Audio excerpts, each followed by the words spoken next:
Woman goes to a carpenter and asks for a closet. A few days later, she goes back to him and tells him that the closet shakes when the train passes by her house. The carpenter goes to her house and sees there's nothing wrong with the closet, but he adds a few nails to the closet anyway and tells her, there you go. A few days later, she goes back to him again and tells him the closet still shakes when the train passes by the house. The carpenter that didn't believe her gets mad and tells her, okay, I'm gonna go inside the closet and wait here until the train passes by. Right after he steps inside the closet, the woman's husband comes home and he goes straight for the closet and opens the door. He tells the carpenter, what the heck are you doing here? And the carpenter replies, would you believe it if I told you I'm waiting for the train?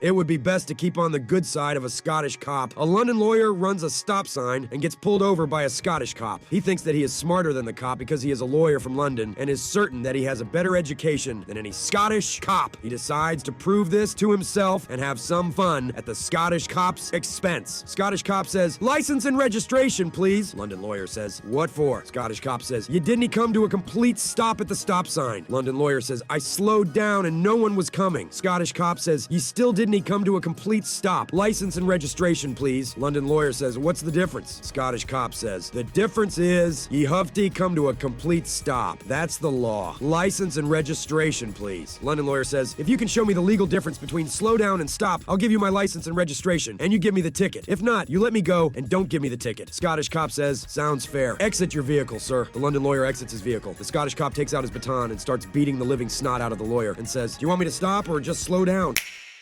A young woman is being audited by the IRS. She asks her accountant for advice about the in-person meeting with the agents. He tells her, wear your worst, most run-down clothing. Let them think you have absolutely nothing. Then she asks her attorney, who tells her the opposite. Don't let them intimidate you for a moment. Be confident and wear the absolute nicest dress you have. Confused by the response, she sought out her local rabbi and explained the situation. The rabbi told her, let me tell you a story. There was once a woman who was about to be married. She asked her mother what to wear on her wedding night. The mother said, wear a heavy, long flannel nightgown that conceals your entire body. But when she asked her best friend, she got conflicting advice. Wear your most revealing lingerie and leave the least bit to the imagination as possible. The woman asked, and Rabbi, how does this story relate to my situation with the IRS? The rabbi said, my dear, it doesn't matter what you wear. You're about to get screwed. One day at school, little Johnny showed up very late to class. His teacher asked, why are you late today, Johnny? Little Johnny explained, well, you see, just around the corner there was a poor little old lady looking everywhere for a $20 bill. She lost. She looked quite desperate, and I just couldn't walk away. Surprised, the teacher replied, well then, that's actually quite nice of you to help the woman. Little Johnny said, help her? Heck no, my foot was standing on the bill. A hotel guest walks into the rooftop bar. He tells the bartender, I bet you $100 bar tab I can jump off that balcony and be totally fine. Sure, whatever, says the bartender. The man gets a running start and leaps off the balcony. A few minutes later, he comes running back into the bar, soaking wet and laughing. The hotel pool is under that balcony. He laughs. You owe me $100 in drinks. A week later, the same guy comes into the bar and tells the bartender the exact same thing. I bet you $100 bar tab I can jump off that balcony and be totally fine. Sure, whatever, says the bartender. The man gets a running start and leaps off the balcony. Another man sitting at the bar turns to the bartender. Hey, he says, don't you remember that guy from last week? I can't believe you fell for that trick again. The bartender says, and I can't believe that guy didn't notice they've drained the pool for cleaning.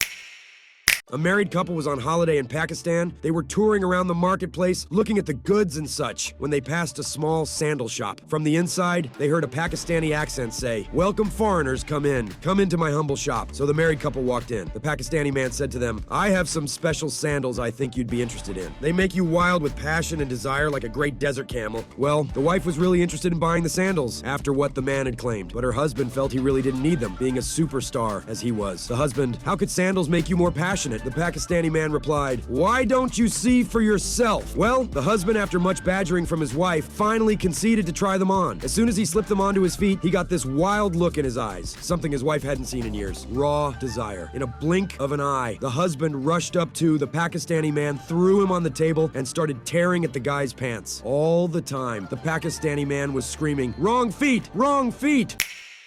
Whenever little Johnny's parents wanted some alone time, they would send him out to the front porch with a bowl of ice cream. This worked for a while, but eventually little Johnny started eating the ice cream too quickly and would come back inside before his parents were done. So one day his mom came up with another idea to keep him occupied. While bringing him out to the front porch, she said, Johnny, once you finish your ice cream, I want you to survey the whole neighborhood and then report back on your findings. He thought it was a fun idea and agreed. Then his mom hurried back inside. After finishing his ice cream, little Johnny looked around the neighborhood. Then after a few minutes, he walked to his parents' window and yelled, the Hendersons Johnsen's got a new car! His mom yelled back, "That's great, keep looking." After a few more minutes of surveying, Johnny yelled up to the window again, "The bakers are planting flowers." His dad yelled back, "Good job, keep looking." Little Johnny went back to surveying the area, but after 5 minutes, he ran back up to the parents' window and yelled, "Mr. and Mrs. Johnson are banging!" Suddenly, the commotion in the parents' bedroom stopped, and after a few seconds of silence, his mom popped her head out the window and asked, "How do you know the Johnsons are banging?" Little Johnny replied, "Because their son Timmy is sitting on the front porch with a bowl of ice cream."